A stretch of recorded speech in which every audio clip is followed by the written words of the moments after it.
the winter storm hammered downtown Chicago with a fury the city had not felt in years. Snow lashed against the glass towers, swallowing the streetlights, burying the sidewalks, turning the financial district into a silent canyon of steel and white. Ethan Whitmore stepped out of the private elevator beneath Whitmore Dynamics, one hand tightening the collar of his charcoal overcoat, ready to leave the office after another emergency board meeting that had stretched far past midnight. Then he saw her. Beyond the glass doors of the underground parking entrance stood a woman with snow clinging to her hair, her coat, her eyelashes.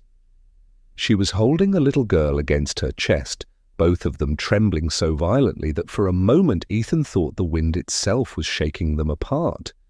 Ethan Whitmore had learned early that life rewarded control, not kindness. At 34, he ran Whitmore Dynamics with the precision of a man who trusted numbers more than people. He was tall, broad-shouldered, always sharply dressed, with dark blonde hair kept neat and eyes the color of winter rain. Employees called him brilliant. Competitors called him merciless. The newspapers called him Chicago's coldest young CEO, a title he never bothered to deny. His father, Richard Whitmore, had raised him to believe weakness invited betrayal. Richard had been a hard man, elegant in public and cruel in private, the kind of father who corrected posture before comforting tears. Ethan's mother, Margaret, had once softened the house with piano music and warm laughter, but she died when Ethan was 10, leaving behind a grand piano no one touched and a son who slowly learned to lock every feeling behind polished manners and locked doors. That night, Ethan had no room left for emotion. His company was negotiating a billion-dollar expansion. His CFO was pressuring him to sign documents before morning. His board wanted answers, investors wanted reassurance, and every second of delay seemed expensive. Still, the woman outside did not look like someone asking for opportunity. She looked like someone asking not to die in the cold.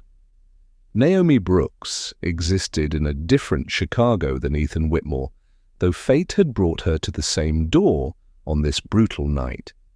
At 29, Naomi had the slender, exhausted strength of a woman who had carried too much for too long and still refused to bend. She was black, with deep brown skin, tired, almond-shaped eyes, and thick, natural curls pulled into a loose bun that the snow had nearly undone. Her grey thrift store coat was too thin for the weather. One sleeve was torn near the cuff. Her boots were cheap, soaked through, and leaving dark water stains on the concrete. But even half frozen, Naomi held herself with dignity. She had the guarded politeness of someone used to being judged before she spoke, and the fierce stillness of a mother who would fall apart only after her child was safe. The little girl in her arms was Lily Brooks, 6 years old, small for her age, with round cheeks, braided hair decorated with 2 pink beads, and a faded purple hoodie zipped over pajamas. She clutched a worn stuffed rabbit against her chest, its once white fur now grey from years of love. Lily's eyes fluttered half open, glassy with fever, and her lips had begun to lose their colour. Ethan recognized Naomi after several seconds. She worked the night cleaning shift in his building. He had passed her perhaps a dozen times without truly seeing her. A quiet nod in the lobby. A glimpse of her pushing a supply cart. Once, a dropped folder that she had picked up before he noticed it had fallen. He remembered the careful way she had handed it back, as if afraid of being accused of touching something too valuable. Now she stood at his door with a child in her arms. The security panel buzzed uselessly. The storm had knocked parts of the system offline. Ethan opened the glass door only a few inches, cold air cutting into the heated garage. "Miss Brooks," he said, his voice controlled, distant. "What are you doing here?" Naomi swallowed. Her teeth chattered so badly she had to steady her jaw before speaking. "I'm sorry, Mr. Whitmore. I know I shouldn't be here. I know this is your private entrance." She shifted Lily higher against her chest. "But the buses stopped running. The shelters are full. My phone died. Our building caught fire and the police blocked the street. I just need somewhere warm until morning. Not money, not anything else. Just somewhere my daughter can sit where there's heat." Ethan's first instinct was refusal. It came automatically, cleanly, like signing a document. Boundaries existed for a reason. Employees did not appear at a CEO's private entrance after midnight. Personal emergencies could become legal liabilities. Security would handle it. Human resources would process it. Someone else, somewhere else, had a system for this. But there was no one else in the garage, only Naomi, Lily, and the snow blowing in behind them. "What happened to your coat?" Ethan asked, because it was easier than asking why she looked terrified. Naomi glanced down, as though only then remembering the tear. "I wrapped Lily in the blanket first.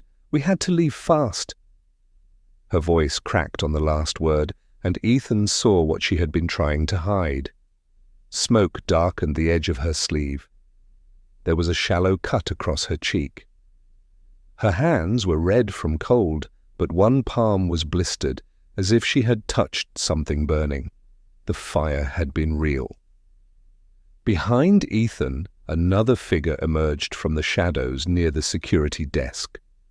Marcus Reed, the overnight guard, moved with the heavy, deliberate calm of a man trained to run toward danger.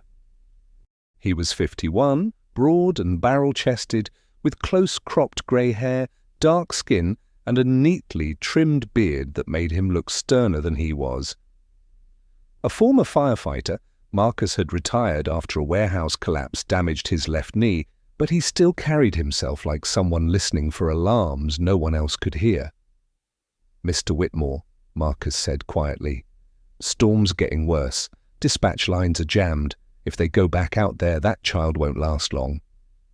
Ethan looked at him sharply. Marcus did not flinch. He was one of the few employees in the building who had never seemed afraid of him.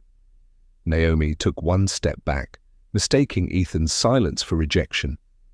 "I understand," she whispered. "I shouldn't have come." Then Lily's head rolled against her mother's shoulder. Her little fingers loosened around the rabbit. Naomi's face changed completely. All restraint vanished, replaced by raw panic. "Lily," she breathed. "Baby, stay with me." "Lily?" Ethan moved before he decided to move. He pulled the door open wider, caught the child gently before Naomi's shaking arms gave out, and felt the terrifying heat of fever through the damp fabric of her hoodie. "Marcus?" Ethan said, his voice suddenly different. Not warmer, but awake, commanding, human. "Call Dr. Harlow. Use the private line if the main system is down. Tell her I need her here now." Marcus nodded and reached for the emergency phone. Naomi stared at Ethan as if she could not trust what was happening. "Mr. Whitmore, I can carry her." "You can barely stand," Ethan said. The words were blunt, but not cruel. He adjusted Lily carefully in his arms, surprised by how light she felt, how fragile. The rabbit dangled from one limp hand. Naomi reached for it instinctively, tucking it back against her daughter's chest. "This way," Ethan said. He led them to the private elevator. Naomi hesitated at the threshold, dripping melted snow onto polished stone that probably cost more than a month of her rent. Shame crossed her face, fast and painful. Ethan saw it. For reasons he did not want to examine, it irritated him more than the mess. "Ms. Brooks," he said, holding the elevator doors open. "Your daughter needs heat. The floor can be cleaned." Naomi stepped inside. As the elevator rose toward the penthouse, the city disappeared beneath them, swallowed by the storm. Naomi stood pressed into one corner, arms wrapped around herself, fighting tremors of cold and fear. Ethan held Lily with an awkward care that revealed he had almost no practice comforting children. He looked down at the little girl's feverish face and felt something old stir inside him, something buried beneath years of discipline. Memory came without permission. His mother's hand on his forehead. Piano music drifting through a winter house. The night she died, when no amount of money had made anyone able to save her. The elevator opened into his penthouse, a vast space of glass, marble, and silence. The apartment was beautiful in the way museums were beautiful, expensive and untouched. No photographs cluttered the tables, no shoes were left by the door, no laughter lived in the corners. Only the old grand piano stood near the windows, covered in a thin layer of dust, like a memory Ethan had ordered the world not to disturb. Naomi looked around, overwhelmed but too exhausted to speak. Ethan carried Lily to the long cream sofa near the fireplace and laid her down. He removed his overcoat and placed it over the child, then turned to Naomi. "There's a guest bathroom down the hall, towels in the cabinet. I'll have dry clothes sent up." "I don't need—" "You do," he interrupted, "and she needs you warm enough to help her." Naomi closed her mouth. For the first time since arriving, her eyes filled with tears. She blinked them back quickly as if tears were another luxury she could not afford. Down in the parking garage, Marcus stood at the security console, trying to restore the camera feed. One screen flickered, then cleared just long enough to show a man in a black hooded coat standing near Naomi's abandoned car. He was lean, pale, and sharp-faced, with nervous hands and the restless posture of someone who did not want to be seen. Marcus did not know his name, but he had seen him before, 2 nights earlier, arguing with Naomi outside the staff entrance. The man slipped something beneath the windshield wiper. Then the camera feed died again. Marcus saved the clip to an external drive without hesitation. Upstairs, Ethan stood beside the fireplace while snow struck the windows like thrown gravel. Naomi knelt by Lily, whispering her daughter's name, rubbing warmth back into her small hands. The distance between Ethan's world and hers should have been impossible to cross. Yet, somehow, in the middle of the storm, she had crossed it. And Ethan Whitmore, who had spent most of his life keeping every door closed, found himself standing inside his own home, wondering why opening one door felt less like a mistake than the first honest thing he had done in years. The penthouse sat above Chicago like a world untouched by weather, suspended high above the storm that still swallowed the streets below. Floor-to-ceiling windows framed the city in silver and white, while soft, recessed lighting reflected off marble floors, polished so perfectly they looked untouched by human life. Everything in Ethan Whitmore's home carried the same careful precision as the man himself. Clean lines, neutral colors, expensive silence. Naomi Brooks stood near the entrance, clutching her wet sleeves, afraid to move farther inside. Melted snow dripped from the hem of her coat onto the marble, and each drop seemed painfully loud in the stillness. She kept glancing downward, noticing every footprint she left behind, as though she were trespassing in a museum instead of standing in someone's home. Ethan noticed it immediately. "Stop apologizing with your eyes," he said while loosening the cuffs of his dress shirt. "The floor survived worse things than snow." The words sounded cold at first, but Naomi realized they were not meant cruelly. Ethan simply spoke like a man who had forgotten how to soften his thoughts before saying them aloud. Lily lay curled beneath a cashmere blanket on the long cream-colored sofa near the fireplace. Her fever had gone down slightly after Ethan's private physician arrived nearly 40 minutes earlier. Dr. Amelia Harlow was a woman in her early 60s, with silver-streaked blonde hair cut neatly at the shoulders and calm blue eyes that missed very little. Years working emergency medicine in Chicago had given her a steady voice capable of calming both frightened children and stubborn billionaires. She had known Ethan since he was 13, ever since Margaret Whitmore's illness. Back then, Amelia had been one of the few adults who treated Ethan like a grieving boy instead of an heir expected to stay composed. "She's exhausted, dehydrated, and running a fever," Amelia said quietly after finishing Lily's examination. "But it's not pneumonia. Keep her warm, fluids every hour, and she should improve by morning." Naomi exhaled so sharply it almost sounded painful. "Thank you," she whispered. "I can pay you once I—" "You're not paying me," Amelia interrupted gently. "Tonight your job is taking care of your daughter." Lily stirred slightly beneath the blanket. Up close, she looked even younger than 6. Her face still held the softness of early childhood, though shadows beneath her eyes hinted at too many nights spent sleeping lightly. The stuffed rabbit remained tucked beneath her arm, one ear hanging by loose stitching. Naomi later explained she had sewn it back together 4 separate times because Lily refused to sleep without it. "She says Bunny gets scared alone," Naomi said quietly. For the first time that night, Ethan almost smiled. Almost. "Doctor." Harlow packed her medical bag and glanced toward him. "Try getting some rest yourself, Ethan." "I'm fine." "You always say that right before collapsing."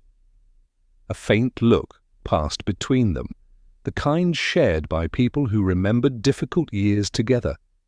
Naomi noticed it, but looked away politely. She had spent enough time around rich people to understand invisible boundaries. After Amelia left, silence settled over the penthouse again. Outside, snow slammed against the windows in restless waves. Inside, the fireplace cast amber light across the enormous room, softening its cold perfection just enough to make it feel almost livable. Naomi finally removed her coat after Ethan handed her a folded set of dry clothes belonging to one of his guest suites. The sweatpants were too large, and the sweater hung loosely from her shoulders, but the warmth visibly relaxed her trembling hands. "I'll wash everything tomorrow," she said automatically. "You don't need to." "I'd still rather do it." Ethan looked at her then, really looked at her. Most people in difficult situations either begged too much or pretended too hard. Naomi did neither. Even exhausted, she carried herself carefully, like someone determined not to let hardship strip away her dignity. That surprised him more than he expected. Across the room, Lily slowly sat upright, blinking sleepily at her surroundings. The fever had left her cheeks flushed pink. "Mom," she murmured. "I'm here, baby." Lily's eyes wandered around the penthouse with open curiosity. Unlike adults, children still knew how to look at wealth without immediately attaching fear or resentment to it. Her gaze stopped near the windows where the grand piano stood beneath dim lighting. The instrument was black lacquer, elegant and untouched, positioned like part of the architecture itself. A thin layer of dust softened its surface. Lily slid off the couch slowly and padded toward it in oversized socks. "You got a piano," she said softly. Ethan stiffened almost imperceptibly. Naomi noticed. "Lily, don't touch things." But Ethan raised a hand slightly. "It's fine." Lily tilted her head. "Do you play?" The question lingered in the room longer than it should have. Ethan stared at the piano without answering immediately. Memories moved through him before he could stop them. His mother seated at the bench in cream-colored dresses, her long, elegant fingers gliding across the keys. Music filling rooms that later became unbearably quiet after her death. Margaret Whitmore had been warm in ways her husband never understood, tall and graceful, with dark auburn hair and a soft laugh that made strangers trust her instantly. She volunteered at hospitals despite belonging to Chicago's elite social circles, believing kindness mattered more than appearances. Her death from ovarian cancer shattered whatever softness remained in the Whitmore household. Richard Whitmore responded to grief by becoming colder. Ethan responded by becoming unreachable. "No," Ethan finally said, "not anymore." Lily studied him with the uncomfortable honesty children possessed naturally. "Why?" Naomi immediately stepped in. "Lily?" But Ethan surprised himself again. "My mother used to play," he answered quietly. "After she died, the piano stopped." Lily accepted the explanation with simple logic. "That's sad." Ethan let out the faintest breath through his nose, not quite laughter, not quite pain either. "Yes," he admitted. "It was." Near midnight, Ethan's phone buzzed across the kitchen counter for the 6th time that hour. Vanessa Clark's name illuminated the screen again. Vanessa, Whitmore Dynamics' CFO, was the type of woman magazines described as intimidatingly elegant. At 38, she wore ambition as naturally as tailored suits. Tall, razor-thin, with icy blonde hair, usually pinned into flawless styles, Vanessa had spent years climbing corporate ladders by understanding one simple truth. Powerful men underestimated patient women, and she used that constantly. Ethan ignored the call. A message followed immediately after. "Urgent. Need authorization tonight." He barely glanced at it before locking the screen. From across the room, Naomi noticed his expression tighten. "You should answer if it's important." "If it were important," Ethan replied. She would survive waiting until morning. But Vanessa Clark was not a woman accustomed to waiting.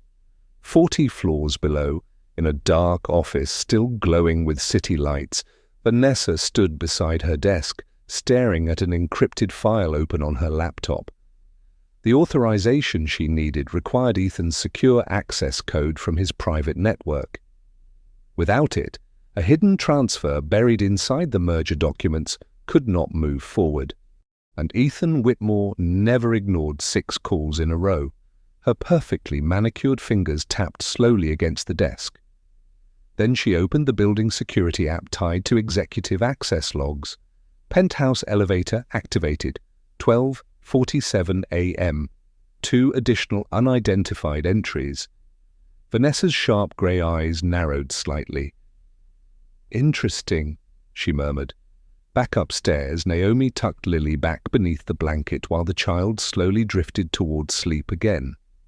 Ethan remained standing near the fireplace, distant but no longer entirely unreachable.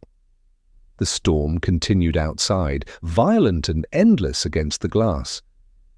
Yet somehow the penthouse no longer felt as empty as it had only hours earlier. And for the first time in years, Ethan Whitmore realized silence did not always mean peace. Morning arrived slowly behind the storm clouds, though the word morning hardly fit the grey darkness hanging over Chicago. Snow still battered the windows of Ethan Whitmore's penthouse, thick enough to erase entire buildings from view. The city below looked frozen in place, swallowed beneath white streets and stalled traffic. Emergency sirens echoed faintly in the distance, like sounds from another world. Inside the penthouse, warmth had returned, but not comfort. Naomi Brooks woke before sunrise out of habit. Years of unstable jobs and cheap apartments had trained her body never to sleep too deeply.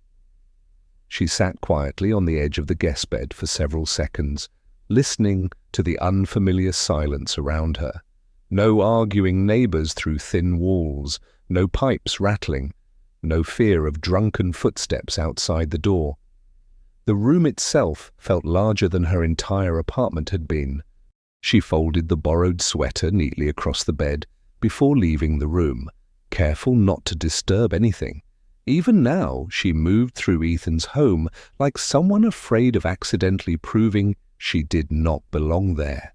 In the living room, Ethan stood near the windows holding a coffee mug untouched in his hand. He had already changed into dark slacks and a fitted black sweater, every part of him composed again after the vulnerable cracks of the previous night. Only the faint shadows beneath his eyes revealed he had barely slept. "You're up early," he said, without turning around. Naomi glanced toward the sofa where Lily still slept, curled beneath blankets.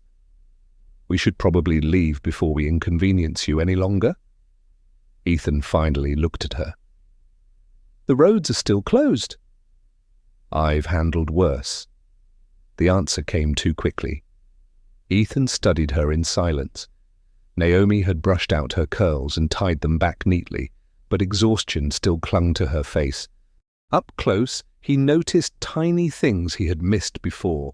The scar near her wrist, the way she instinctively checked on Lily every few seconds, the careful posture of someone used to apologizing for existing in expensive places. "You're not an inconvenience," Ethan said finally, though the words sounded unfamiliar coming from him. "Stay another day, until the storm clears." Naomi almost refused automatically. But then Lily coughed softly in her sleep, and Naomi's shoulders lowered in defeat. "All right," she whispered. "Just one more day."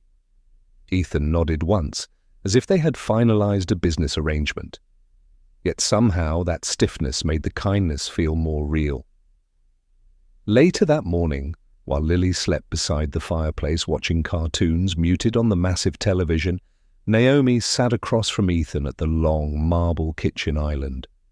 The kitchen itself looked untouched by actual living. Stainless steel gleamed beneath soft lighting. Every object sat perfectly arranged. Naomi suspected no one had ever spilled juice or burned toast there before. Ethan slid a plate toward her. "You haven't eaten." Naomi hesitated before accepting the toast and eggs. "You don't have to keep doing this." "I know." Again blunt, but not unkind. For several minutes they ate quietly while snow hit the windows in restless bursts. Then Ethan spoke without looking up. "What really happened last night?" Naomi froze slightly. Ethan noticed immediately. "The fire report will come eventually," he said. "But you looked frightened before the fire even happened." Naomi stared down at her coffee. Steam rose between her fingers. She had spent years learning which truths were dangerous to tell. But exhaustion weakened people. So did kindness. "I used to work in administration," she said carefully, "before Lily was born." Ethan leaned back slightly, listening. Naomi continued slowly, as though each memory required effort to touch. "Small logistics company on the south side. Nothing impressive, mostly paperwork, scheduling shipments, handling payroll calls." A faint smile crossed her face. "I was actually good at it." For a moment, Ethan could almost picture it. Naomi in office clothes instead of soaked thrift store coats, laughing maybe, less tired. What happened? "Life," she answered quietly. Then after a pause, "And Darius." Ethan heard the name but did not interrupt. Darius Cole was Lily's father. Naomi's expression hardened slightly. Tall, charming, when he wanted something. The kind of man who made everyone laugh in public and break things in private. She wrapped both hands around her mug. "When I got pregnant, he promised we'd build a life together. 3 months later, he disappeared with rent money and half my savings."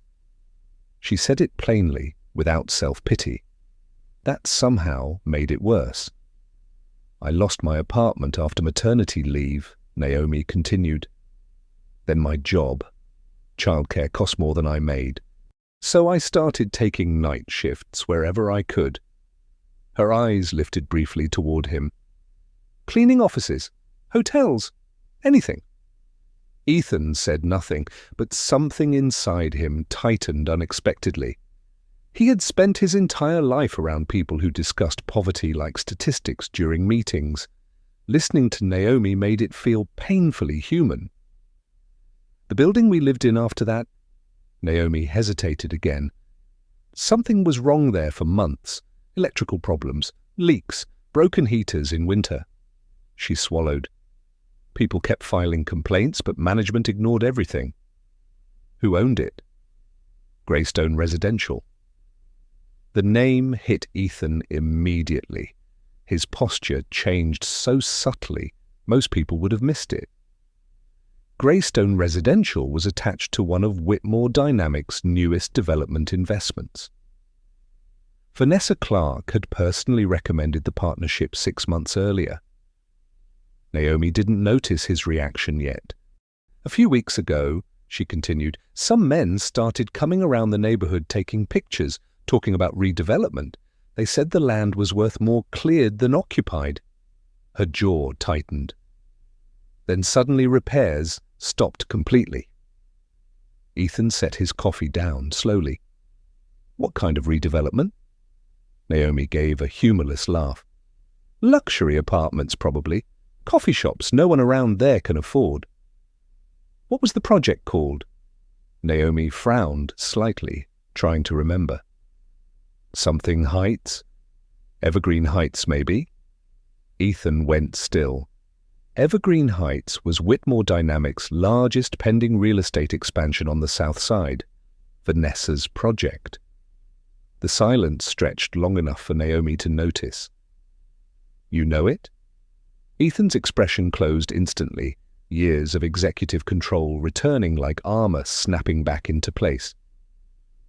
My company finances part of it.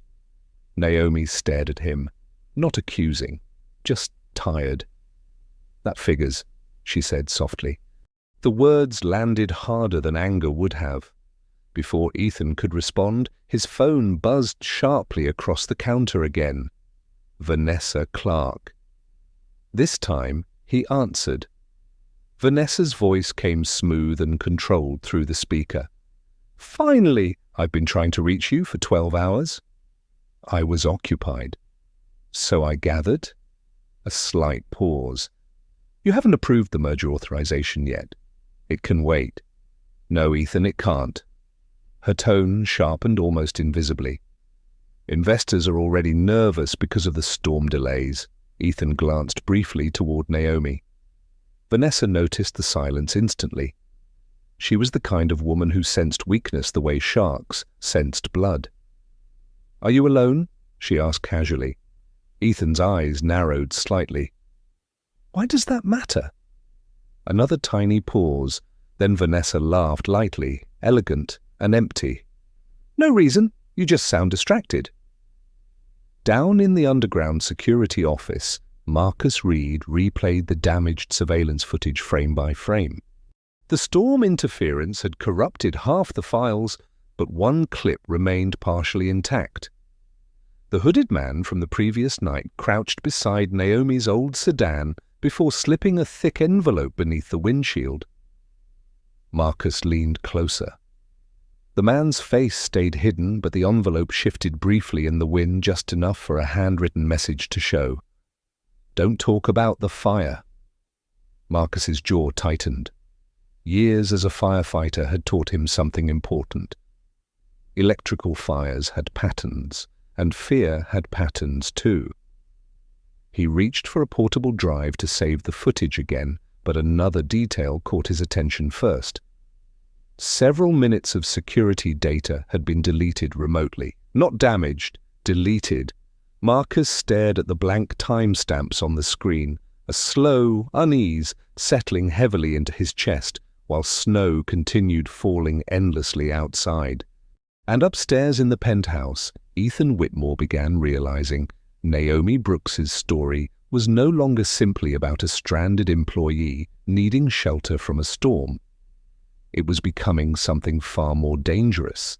The storm finally weakened sometime after noon, though Chicago remained buried beneath dirty mountains of snow and stalled traffic. Emergency crews crawled through intersections, clearing abandoned cars while news helicopters hovered over the city like restless insects. From the penthouse windows, the world still looked frozen, but life had begun moving again beneath the ice. Lily's fever returned shortly after breakfast, not dangerously high, but enough to make Ethan insist on taking her to the hospital for a proper examination. Naomi argued at first, quietly but stubbornly.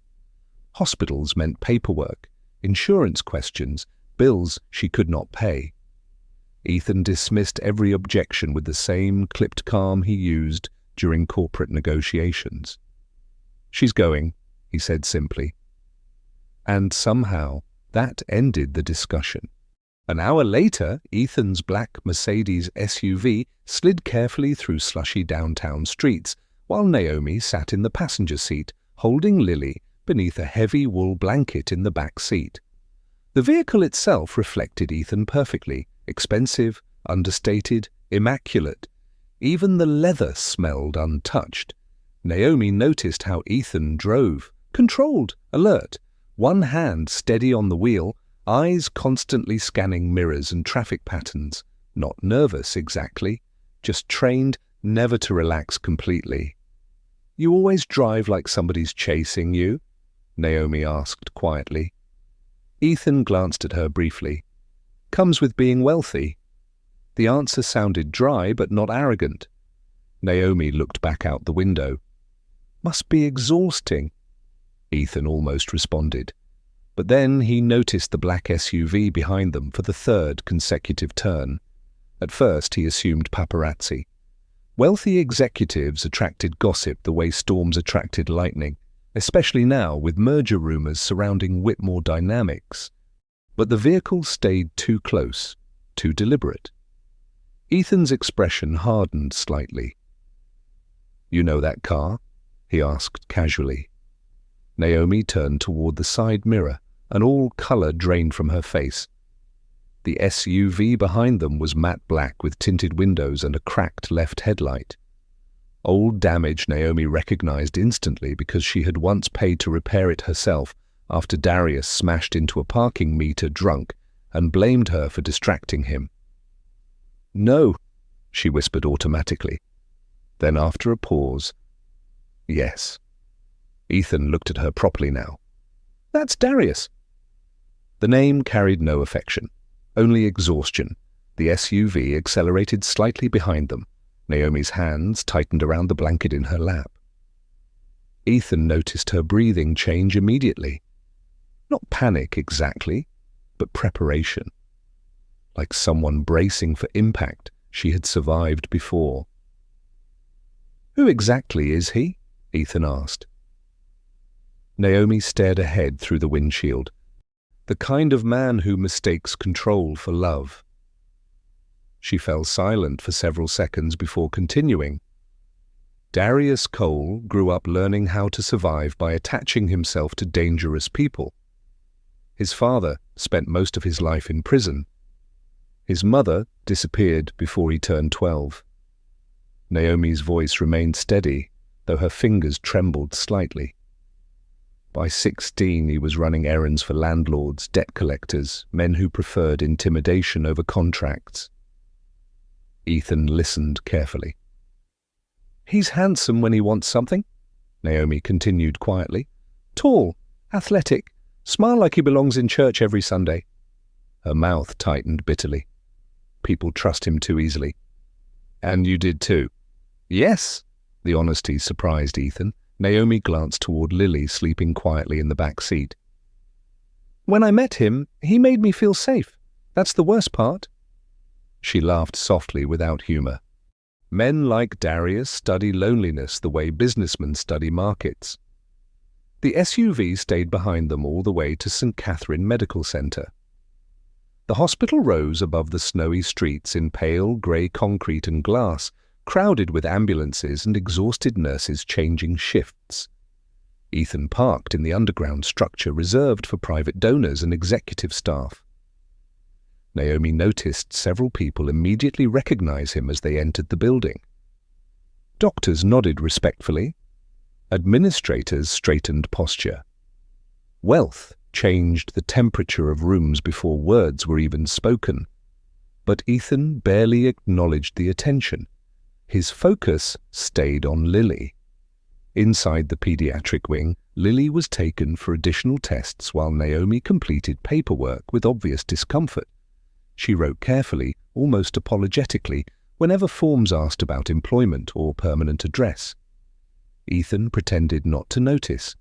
While they waited, Naomi stood near a vending machine, staring blankly at untouched coffee in her hands. Ethan approached quietly. "She'll be fine." Naomi nodded but did not answer immediately. Then softly, "You don't know that?" Ethan understood the tone, not fear, experience. Before he could respond, movement near the hospital entrance caught Naomi's attention. Her entire body stiffened instantly. Darius Cole stepped into the parking level. He looked exactly like the kind of man trouble followed naturally. Early 30s, broad shoulders beneath a black leather jacket, dark skin several shades lighter than Naomi's, sharp cheekbones, close-cut beard, expensive sneakers purchased before rent payments. His movements carried dangerous confidence, the careless swagger of someone used to intimidating people physically larger than himself. But it was his eyes that unsettled Ethan most. Cold, restless, possessive. Darius smiled when he saw Naomi. "There you are." Naomi's face hardened immediately. No fear now, only anger sharpened by exhaustion. "How did you find me?" Darius shrugged casually. "Chicago ain't that big." Ethan stepped slightly forward without thinking. Darius noticed him immediately and smirked. "So this the rich guy?" he asked. "Damn, Naomi, you move fast." "She owes you nothing," Ethan said flatly. Darius laughed under his breath. "And who the hell are you supposed to be?" "Someone telling you to leave." But Naomi surprised Ethan. She stepped between them, not behind Ethan, between them. "I'm talking now," she said firmly. The entire energy around her changed. Gone was the exhausted woman shivering outside glass doors during the storm. Naomi stood tall despite her worn coat and sleepless eyes. Her voice remained calm, but steel ran beneath every word. "You don't get to follow me anymore, Darius." His smile faded slightly. "You disappeared with my daughter. You lost the right to call her yours a long time ago." Darius moved closer. "You think this rich bastard's gonna save you? You still got nowhere to go." Naomi held his gaze without blinking. "That used to scare me," she admitted quietly. "Not anymore." Something flickered across Darius's expression then. Rage, perhaps, or surprise. Men like him depended on fear staying alive inside people. Naomi continued before he could speak again. "You worked for those landlords. You knew those buildings were dangerous. You got no proof, but you know it's true." Darius's jaw tightened visibly. For several seconds nobody moved. Then Ethan stepped beside Naomi, not in front of her, not shielding her completely, but present enough to make his position unmistakable. "You need to leave," Ethan said calmly, "before hospital security removes you." Darius looked between them both, calculating. Then his expression shifted into something uglier. "This ain't over," he muttered toward Naomi. "You keep talking, people get hurt." Naomi's chin lifted slightly. "I'm done being afraid of men who only feel strong when women are weaker than them." The words landed hard enough to silence even Darius for a moment. Finally, he backed away slowly, eyes still fixed on her. Then he disappeared toward the elevators. Only after he left did Ethan realize Naomi's hands were shaking violently. Yet she never once stepped backward. Several floors above them, in a private office overlooking the city, Vanessa Clark sat before 3 computer monitors while rain and melting snow streaked the windows behind her. Her tailored ivory blouse looked flawless despite the sleepless night. Vanessa had always believed appearances were weapons, Calm voices closed deals faster than loud ones. On one monitor, Ethan Whitmore's access records remained open. On another sat confidential project files tied to Evergreen Heights. And on the third glowed a gossip site draft headline already prepared for release. Whitmore, CEO, hiding relationship with low-income employee. Vanessa leaned back slowly. If Ethan insisted on digging into the project finances, she would make certain he carried the fallout alone. Her manicured fingers tapped one final email toward a rival investment group. Then she smiled faintly. Because in Vanessa Clark's world, survival belonged to whoever moved first. The storm finally broke during the night. By morning, Chicago looked bruised rather than frozen.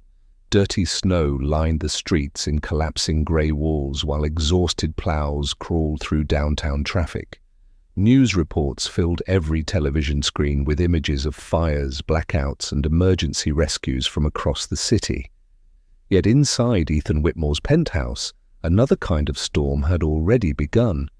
Ethan stood in his private office staring at the Evergreen Heights project files spread across 3 separate monitors. The deeper he looked, the worse it became. Missing maintenance reports, delayed inspection signatures, financial transfers, routed through shell contractors, Vanessa Clark, personally approved. Nothing illegal enough to expose immediately, but enough to smell rotten. Naomi sat quietly on the leather sofa nearby, while Lily colored beside the fireplace with crayons a nurse had given her at the hospital. The child had recovered enough energy to talk constantly again, which Ethan privately considered reassuring despite the headache it caused. "You look angry," Lily observed without looking up from her drawing. Ethan blinked slightly. Children noticed things adults hid. "I'm working," he answered. "That means yes." Naomi almost smiled into her coffee. It was the first genuine expression Ethan had seen from her in hours. A knock interrupted them before anyone could speak further. Marcus Reed stepped into the penthouse carrying a worn laptop case beneath one arm and snow melting off heavy work boots. The overnight security guard looked more tired than usual. His dark brown uniform hung loosely over his broad frame, and deep lines around his eyes hinted at another sleepless night. Marcus had spent 26 years running toward emergencies before becoming a security guard. Firefighters learned how disaster behaved. More importantly, they learned when accidents stopped feeling accidental. "I found something," he said quietly. Ethan motioned him inside immediately. Marcus set the laptop on the kitchen counter and opened several damaged surveillance files. "I spent half the night recovering deleted footage from the garage system." Naomi looked up sharply. Marcus replayed the clip showing the hooded man near Naomi's car. This time, the image appeared clearer. The man crouched briefly, slid an envelope beneath the windshield, then disappeared toward the lower exit ramp. Marcus froze the frame. "You know him?" Ethan asked. Naomi leaned closer. Her expression darkened instantly. "That's Leon Mercer." The name sounded bitter. "Who is he?" Marcus asked. "Building maintenance supervisor at the apartment complex." Naomi crossed her arms tightly. "He always covered for management whenever tenants complained." Her voice hardened. "Especially after Darius started working security there." Marcus nodded slowly, as though confirming something already forming in his mind. Then he reached into his coat pocket and pulled out a folded photocopy, yellowed around the edges. 3 months ago," Marcus said, "the city sent an independent electrical engineer to inspect that property after multiple fire complaints." He handed the paper to Ethan. The document contained only fragments. Most pages were missing, but one name remained visible at the bottom: Harold Bennett. Marcus continued, "Bennett filed a hazard warning serious enough to trigger mandatory repairs. 2 weeks later, the report disappeared from city records." Naomi frowned suddenly. "Wait." Both men looked at her. I remember something. Her voice turned uncertain as memories slowly surfaced. About a month ago, Lily found a USB drive in the laundry room, old silver one with scratches. Naomi shook her head slightly. I thought somebody dropped it. Where is it now? Ethan asked immediately. Naomi blinked. I don't know. Then Lily's small voice floated across the room. In Bunny! All three adults turned. Lily held up her stuffed rabbit proudly. Mommy said not to lose important things, so I hid it in Bunny's zipper. Naomi stared at her daughter in disbelief. There's a zipper? Secret pocket, Lily corrected seriously. Ethan actually laughed once under his breath, while Naomi carefully unzipped the rabbit's side seam. Inside sat an old silver USB drive wrapped in tissue paper. The room suddenly felt very still. Marcus plugged the drive into his laptop.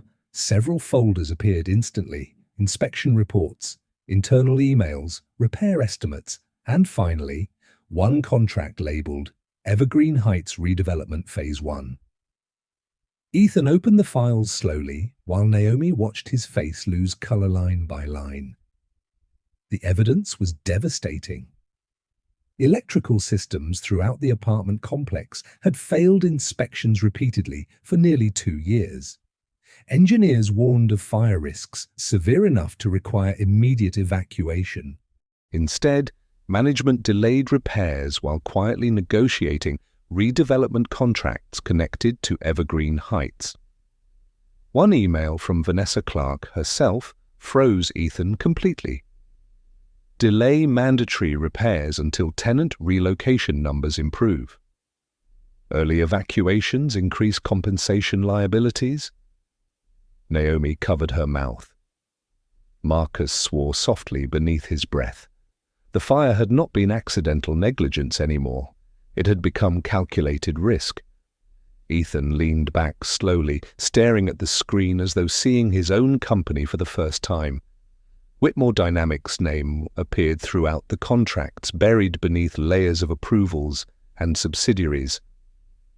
Vanessa had used the corporation's money and reputation as protection while hiding the worst decisions several layers below executive review. And Ethan had signed enough documents to unknowingly help her do it. For several seconds, nobody spoke. Then Ethan closed the laptop carefully. We're ending this today. Across downtown Chicago, Vanessa Clark prepared for war. The boardroom of Whitmore Dynamics occupied the top floor of the corporate tower, all polished glass and intimidating architecture designed to make people feel small before meetings even began. Vanessa stood near the massive conference table in a fitted navy suit, silver earrings catching the cold morning light, perfectly composed as always. But beneath the calm exterior, she was moving quickly. News articles had already begun circulating online. Whitmore, CEO sheltering employee in private penthouse. Questions rise over executive ethics. The stories carefully implied scandal without directly accusing Ethan of misconduct. Vanessa understood modern media perfectly. Suggestion destroyed reputations faster than facts. Board members slowly filled the room one by one, wealthy investors, attorneys, executives old enough to distrust emotion and young enough to fear public controversy. Among them sat Theodore Graves, Whitmore Dynamics' oldest board member. At 72, Graves resembled a tired eagle. Thin white hair, sharp nose, permanent expression of disappointment. He had helped build the company beside Ethan's father decades earlier and still believed business existed solely to protect shareholders, not people. Vanessa approached him smoothly. Today may become unpleasant, she murmured. Graves adjusted his glasses. Then let's hope Ethan finally remembers he's running a corporation, not a charity. Vanessa almost smiled. Then the boardroom doors opened. Ethan entered first, wearing a black wool coat still dusted with melting snow. But something about him felt different, less polished, less distant.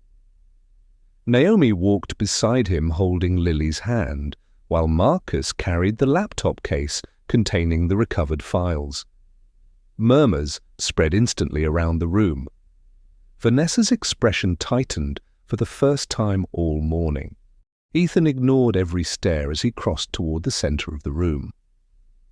Usually he entered meetings with calculated calm, speaking in precise executive language polished by years of boardroom warfare. Not today. Today his eyes looked furious. He placed the USB drive onto the conference table with enough force to silence the room. Then he looked directly at Vanessa Clark. "You buried a fire hazard to protect a development contract," he said quietly, "and people almost died because of it." Vanessa recovered instantly. "Ethan, whatever this is, perhaps we should discuss it privately." "No." The single word cut through the room harder than shouting would have. For the first time since Naomi met him, Ethan Whitmore no longer sounded like a detached CEO managing damage control. He sounded like a man finally disgusted by what his own world had become. Near the back corner of the boardroom, Lily sat quietly beside Naomi, coloring on a legal notepad, while adults argued in sharp corporate voices around her. After several minutes, she finished another drawing and handed it to a young assistant nearby. The assistant, a nervous, red-haired intern named Claire Donovan, barely out of college, looked down at the picture curiously. It showed Ethan standing in falling snow, holding open a glowing doorway while shielding Naomi and Lily beneath an umbrella. At the bottom, Lily had written carefully in crooked letters, "He didn't let us stay cold." Claire stared at the drawing longer than she meant to. Then, without thinking much about consequences, she snapped a photo and uploaded it to the company's internal employee forum. Within minutes, the image began spreading through Whitmore Dynamics faster than Vanessa's carefully planted rumors ever had. And for the first time since the scandal began, employees started asking themselves a dangerous question. What if Naomi Brooks was telling the truth? The investigation moved faster than anyone expected. Within 2 weeks, Vanessa Clark was suspended pending federal review, her carefully polished reputation collapsing beneath leaked emails and buried inspection reports. Darius Cole was arrested for stalking, intimidation, and witness harassment after Marcus handed over the recovered surveillance footage. News stations camped outside Whitmore Dynamics for days, hungry for scandal. But Ethan Whitmore refused to turn Naomi Brooks into a headline. When reporters requested interviews with the homeless single mother connected to the fire, Ethan denied every request until Naomi made her own decision. For the first time in years, someone with power had handed her control instead of taking it. And Naomi chose to speak. The press conference took place in the restored lobby of Whitmore Dynamics. Naomi stood behind the podium, wearing a simple navy dress borrowed from a community outreach coordinator named Elena Ruiz, a warm Puerto Rican woman in her 40s, known for treating janitors and executives with the same kindness. Naomi's hands trembled slightly before the cameras, but her voice never broke. "I'm not here because I want pity," she said quietly. "I'm here because poor families deserve safe homes too. We are not invisible just because we struggle." The room fell silent afterward. Ethan watched from the back of the crowd, realizing he had spent most of his life surrounded by people who spoke about profit louder than dignity. Months later, winter finally loosened its grip on Chicago. Snow melted from rooftops, sidewalk cafes reopened. Naomi moved into a small apartment paid for by her new position in Whitmore Dynamics' Community Relations Department. It wasn't luxurious, but it was safe, warm, and hers. Marcus Reed declined an offer to return to the fire department. Instead, he accepted Ethan's request to oversee housing safety programs for future developments. "Somebody's got to stop rich idiots from burning down neighborhoods," he said dryly during his first meeting. One evening, Naomi arrived at Ethan's penthouse to pick up Lily and found soft piano music drifting through the open doors. Ethan sat at the old black piano, shoulders relaxed in a way she had never seen before. The dust was gone now. Lily stood beside him, proudly pressing random keys while laughing uncontrollably. "You fixed it," Naomi said softly. Ethan glanced toward the piano. "I think it was waiting for somebody noisier than me." Lily grinned. "Uncle Ethan plays sad songs." "They're classical," Ethan corrected. "Sad and fancy." Naomi laughed quietly, and Ethan looked at her longer than necessary. Near the hallway entrance hung Lily's framed drawing from months earlier, Ethan holding open a glowing door in the snow beneath the handwritten words, "Nobody should be left out in the cold." "Can Uncle Ethan come eat dinner with us?" Lily asked suddenly. Ethan looked toward Naomi instead of answering immediately. For a moment, neither spoke. Then Naomi smiled faintly. "If he's not too busy being a cold CEO?" Something softer crossed Ethan's face. "Tonight," he said quietly, "I'm just Ethan."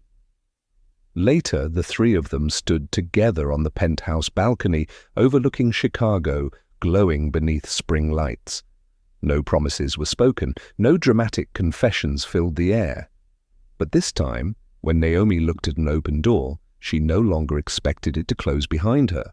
Sometimes the biggest storms in life are not made of snow, but loneliness, fear, rejection, and the feeling that nobody sees your pain. Ethan learned that success means nothing if you close your heart to people who need kindness. Naomi showed that being poor does not make someone weak, and that dignity can survive even the hardest nights. And little Lily reminded everyone that one small act of compassion can change a life forever. In everyday life, we never truly know what someone is carrying behind their smile.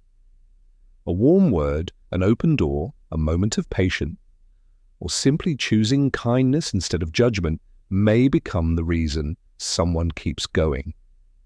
The world changes quietly, one human heart at a time. If this story touched your heart, please share it with someone who may need hope today. Leave a comment and tell us where you are watching from. And if you believe kindness still matters in this world, type Amen in the comments. May God bless everyone reading this. May He protect your family, heal your worries, guide your heart through every storm, and open doors of peace, love, and new beginnings in your life.